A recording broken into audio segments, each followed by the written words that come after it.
Chapter 2. Lady Earls, Scrubs, Moody, and Fem all stood shoulder to shoulder at the bar. Standing in front of them were tall, cold glasses of dragon bitters that were mostly untouched, as well as the bowl of stale gnome crunchies Salmon had provided. They were deep in conversation, while the rest of the clan milled about. Laughter drifted around the room, while some cleaned weapons and others checked equipment. Even this rest stop was not a chance to relax completely, as most were not. The ladies could never quite let their guard down. They had too many enemies. The latest they had yet to set eyes upon. That was the topic of discussion among not only the leaders, but many of the sisters as well, wondering what would befall them when the battle finally came. The barkeeper Salmon tried not to appear as if he was eavesdropping, but he was, and the leaders knew it, tailoring their conversation to what they wanted him to know. But still, they spoke in hushed voices as they made the plans to keep their sisters, their family, safe. And if possible, at the same time, to spare countless lives of people they did not know. In this part of the world, where the sun always shone and the moon never rose, danger had come, and it had to be stopped before many were lost. The thought of the loss of even one sister would be unforgivable and tragic beyond words, but the loss of innocence, that was completely unacceptable as well. They were warriors and had received the call for help. That call was now being answered, but the plan and time of attack was still unknown. The Duke of Chaos had begun a reign of terror that has spread far beyond the borders of the wilderness, and now threatened the towns and cities where gentlefolk resided. He had coerced the bandits of Newburgh to join him, probably with coin or promises he had no intention of keeping. Either way, they had to be stopped, and the lords were ready to meet that challenge. More than weeks had passed since the messenger from the Queen had fallen upon the threshold of Moody Angel's castle in Yaneel. Although parched and starving, he delivered the message. His missive was unmistakable and undeniably urgent. The lords were being called to help, and the Queen was not one to be dismissed lightly. Moody had quickly dispatched her own messengers to the holds of the other leaders with word to meet as soon as possible. Each house then began speedy preparations for both battle and travel, gathering resources like food and weapons, runes, and the tools of war. A messenger from each house was sent ahead, returning the word that the leaders would gather and gather soon. Moody, knowing that this was a mission the leaders could not handle alone, activated the relay of messages to call the entire clan to alert status and bring them together to prepare.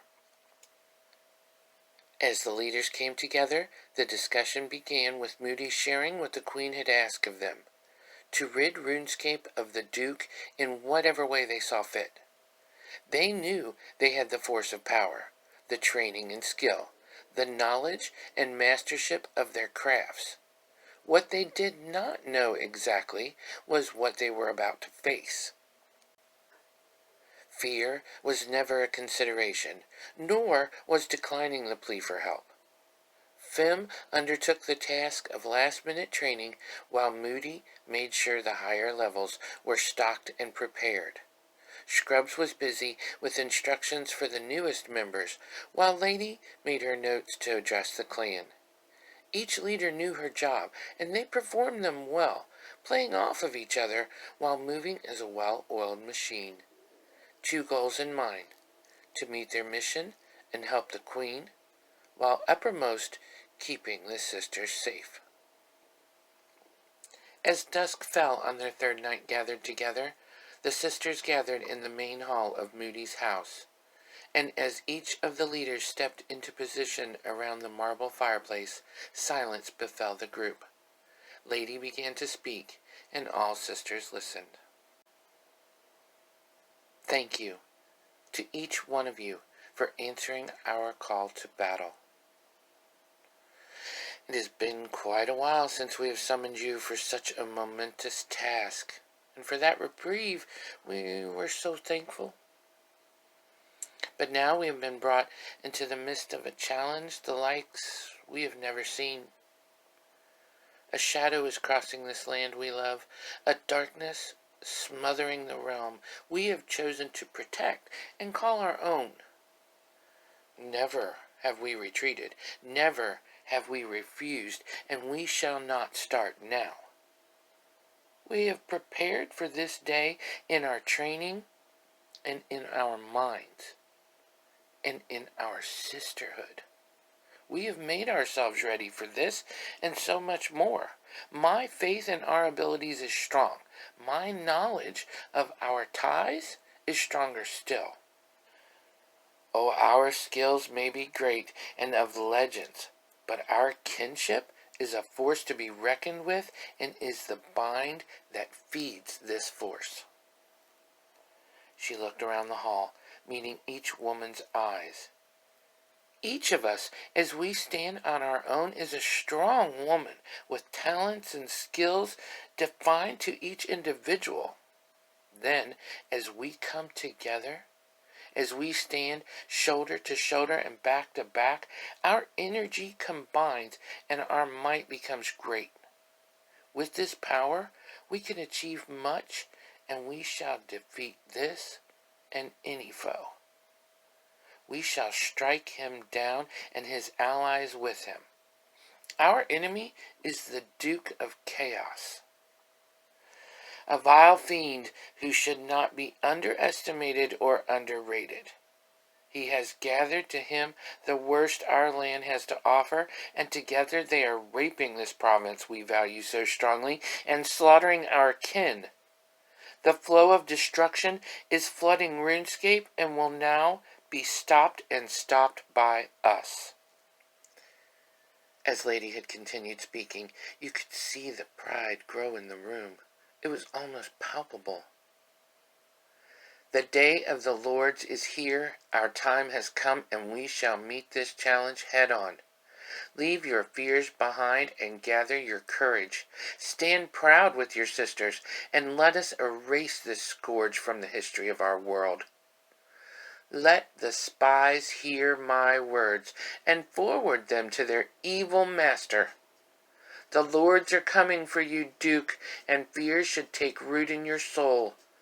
The Lords will be your nightmare, even as you wake.